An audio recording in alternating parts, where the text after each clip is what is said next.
Merci, merci, merci. Histoire ndenge mutu kolobela ngo ezali penza solo ndenge elekela na Biblia. Jésus-Christ ba juif bazala kolobete me yoko mwana ya Nzambe ozali koloba ozali mwana Nzambe, ozali mutu ya bule, ozali rabuni. Oyepo na biso ba juif ya solo toyebi. Mais loko mo ezali très intéressant biso ba juif tovanda kana ba Samaria te. Tovanda pena ba Pharisee te pa baza nini? Bata masumu. Mais yo comme konzi ozali ko programme ozoki na kolia na ba incirconcis. Incirconcis ni ko mutu wa bongo la motema te. Ozo ko ta pena bandako na bango. Mais loko c'est très intéressant ah poto zonga un peu la place mama ani auti ko lobete. Moi si on attend mona ki était mokonzi Jésus-Christ a continue ndaka ba Pharisee. Yepe place azalaki alongwe. Ezali na ville Bethanie.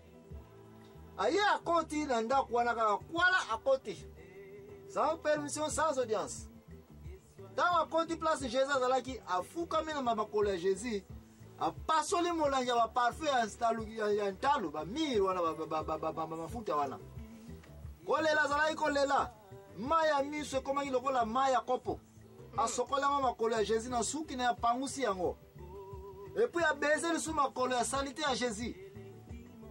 Ya pa passer bana nze bazawota na ba sandales gara ba poussière ndengwana. Mais maman oyo aye a baiser na makolo ya Jésus a pangusi yango. Jésus-Christ ne place wana a chassaki 7 démons kati na mwasi oyo. Mais mutuna na ngai ezalaki mama anisiko oyo mwasi oyo aye kofuka na makolo ya Jésus. Ye wana ba Marie de Magdala. Yeah, ezali ye. Ye wana ka. Ndino yebeleke ezali kaka ye. Ezali kaka ye posiko yo nga utunena tuna lokola makamango lobele kaka na ville ya Bethanie. Siko basako benga susu Marie de Bethanie. Siko na confusion Marie de Bethanie yango na Marie de Magdala. So you Marie de Magdalene wana. Est-ce que baza ye kaka wana ou bien Marie de Bethanie azam susu.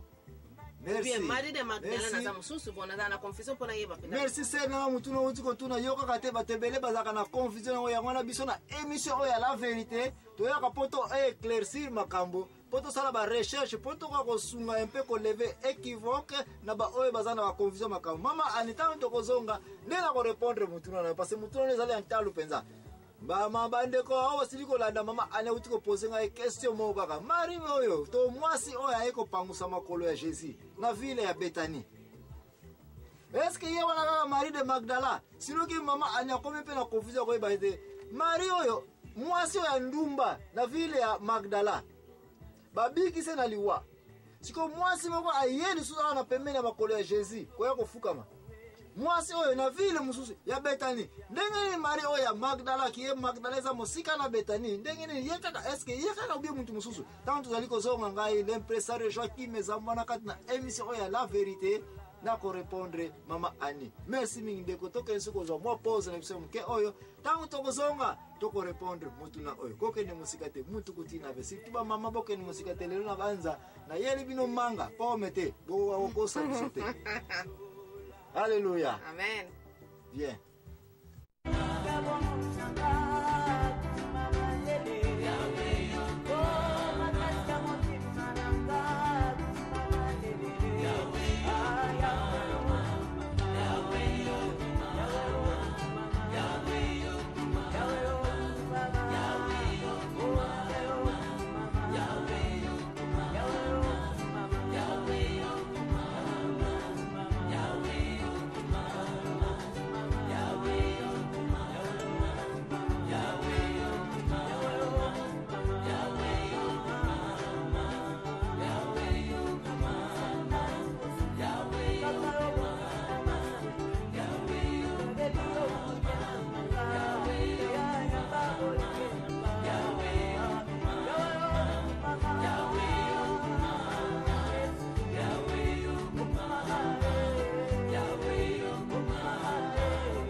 Vérité zali présenté par ngai l'impresario Joachim Zambona katina émission ya la vérité. Nampoka lelo mama Ani zali ko loba suzu nini?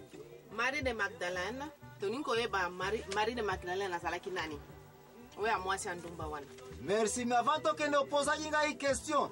awa nkolo yesu na ville ya Betani akutani na mama mususu lisusu aye kofukamela ye azali kopangusa mafuta nsolo kitoko, n'est-ce pas mama ani olobaki yango wana. Et puis olingi koyeba soki mama oyo ye kaka nani Marie de Betani toni toyeba soki ye kaka wana to mutu mususu so ye kaka mutu akutaki mpe na Magdala, n'est-ce pas? Parce que awa toza siko na ville ya nini ya Betania.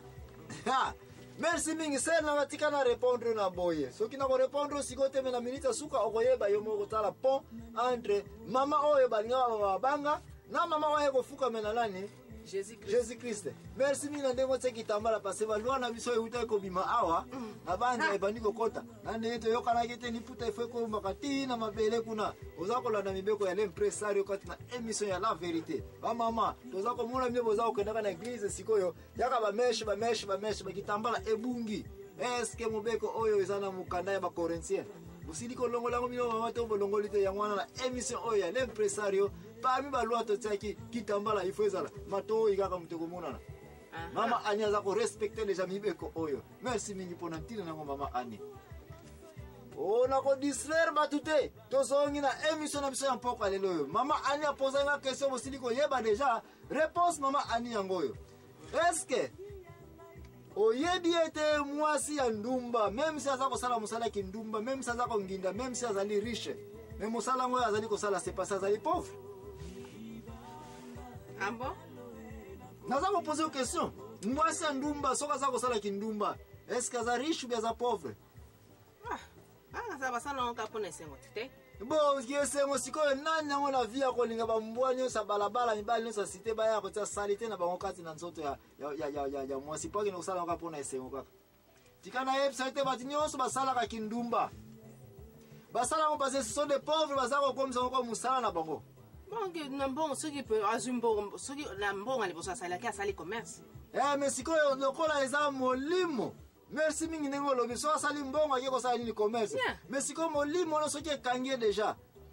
Akomi na posa ya kosala ngo asepela ngo te mais eza akomi contrôlé par des mauvais nini esprits. Ya mwana Marie oyo ya Magdala, n'est-ce pas? Tango balinga bamba mabanga.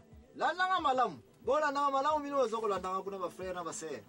Marie de Magdala tango nkolo yeso aye awa abiki sena liwa nkolo sa pesa ke conseil ya makasi nkolo sa te ya kiete na pesa ka conseil ni apesa ke kosala yango lisusu te kosala yango lisusu te noki mabe ya koleka somo ya ela yo mama wa yoka ki conseil mais yo yebisanga ye soki mwasi ya ndumba aza deja na ndaku ne afutela eyebani deja na ba peuple na mibali ukomona ete même si ayoki conseil mwasa ndumba oyo soki avandi kaka na ndaku wana oza sirke mibali wako yako tungisa kayete baya kutungisa po ayebeza deja nganda na bango wana. Merci parce que ça nganda ça sirku na bango ça tinel na baya ko kokota, n'est-ce pas? Marie de Magdala solution moko kaka zalaki nango yako yokela conseil ya Jésus-Christ et tango yokaki conseil ya Jésus-Christ ndeko na ngai yeba yango ete Marie o ya Magdala na réputation en tant que femme libre zalaki na yango na koyeba ete mibali bako yako tungisa ye na place wana ta yango na mutuke na mayele oyo asalaki na conseil azwaki eloko liboso yo mwasa ndumba ifo kosala na tango bongo li motema bima na ville wana parce d'abord réputation eza nini ya kobeba deux mibali bavzani na ville na bayebi yo déjà quel que soit le cas mibali bako yako tungisa yo kaka Marie de Magdala sena nga tia ngona mutu ezali ye wana mutakima ki Magdala. Oh, ye kaka wana? Akima ki ma ville ya Magdala epo eko vanda epai ya nani na ville ya Betania. Oh, donc ye yango babenge Marie de Betani. Nano to benge Marie de Betani awate. Tozana ko Marie de Magdala, n'est-ce pas? Mais ozana raison peut-être tango tozako ya okosala pont yo moko. Tango ayeko vanda ville oyo ya nini ya Betania epai ya nani? Toko yeba yango ala long. Tango yeko vanda to ebite pa nani me landa emission so bien ko yako yeba kene ovande pa nani. Tango yeko vanda ville ya Betani ayebi yango ke mutu moko abikisa nga na liwa. Abikisa nga na molimo teke abandi ko sambela te. Me abikisa na nini? Na liwa. Apese pe conseil ke nini? Ko sala yango lisusu te. Mutu yango ayoka ke jaba bruit na ye. Ayayi koyeba ejete Jésus Christ baza ko lobela ka aza ko tambola ka partout à côté rabuni maître mwana nzambe il faut ezalaka ye kaka wana mutabikisaki ngai azakwa luka Jésus. Mais si konjura yoka kete oh mutu aza kokota na ndako ba farisé wana aza koliaka na mutu nyonso aza kondima mutu nyonso ye ko le grand maître akoti na ndako oyo tango yoka ki yango question naza na yango mama wakina kosoma mafuta ya ntalo n'est-ce pas? Est-ce que basi botamla na parfum partout ka bokenda parfum ntalo awo ko na parfum na god na yo mais ntalo boboma on toujours na bandako n'est-ce pas? Wana za réserver na fête kana makambo ya makasi kaka mama azalaki na ndako netanga yoki ya mabia akoti wana azonga kimbango na ndako neno kuzwa nini mafuta ya solo kitoko ayeba kete muto eza ye kaka mutabiki sana na mabanga na liwa ya mabanga wana na villa ya Betania. Merci mingi wana tokomi na vile siko ya nini ya Betania. De place on de konanga Marie oyo ya Magdala ye wana kaka meya eko